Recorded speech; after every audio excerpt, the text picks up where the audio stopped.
దేవుడు కొలుస్తాడండి. దేవుని దగ్గర కొలబద్ద ఉంది, ఒక మెజర్మెంట్ స్కేల్ ఉంది ఆయన దగ్గర.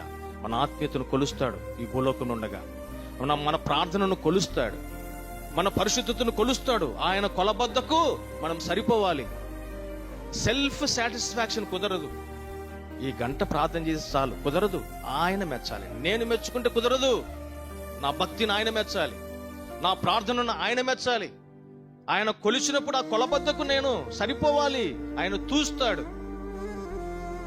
దర్యావేషికి ఏం చేసినాడు? తూల్చినాడు. మేనే టేక్ కేర్. తూగినాడా? తన నెబుకద్నెజరు తన తండ్రి పాపం చేసినప్పుడు దేవుడు మొత్తినాడు. అది కళ్ళారా చూసినాడు ఈ బెల్షెజర్.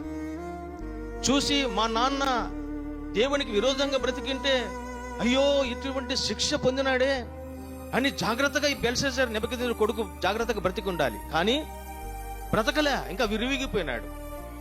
5వ అధ్యాయంలో రాయబడతా ఉంది, ఆ రాత్రి బెల్షెజరు హతుడాయను. మనల్ని శిక్షించక మునుపు దేవుడు ఒక అవకాశం ఇస్తాడు. బెల్షెజరును చంపక మునుపు దేవుడు తన తండ్రిని చూపించినాడు. ఇదిగో బెల్షెజరు, నీ తండ్రి నాకు విరోధంగా పాపం చేసినాడు కాబట్టి రాజ్యమును తీసివేసి ఈ భూలోకం నుండి కొట్టివేసిన. బీ కేర్ఫుల్, నువ్వు జాగ్రత్తగా ఉండు. ఎన్నో జీవితాలు మన కళ్ళెదురు కనబడతా ఉంటాయి.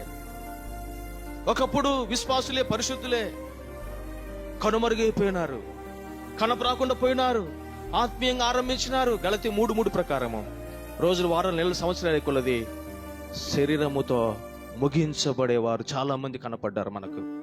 ఎందుకు వారిని చూపిస్తాడో తెలుసా మనకు?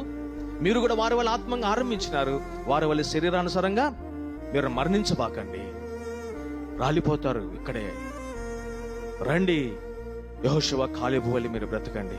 చివరి లిస్ట్ లో మీ పేరు నేను లెక్కిస్తా.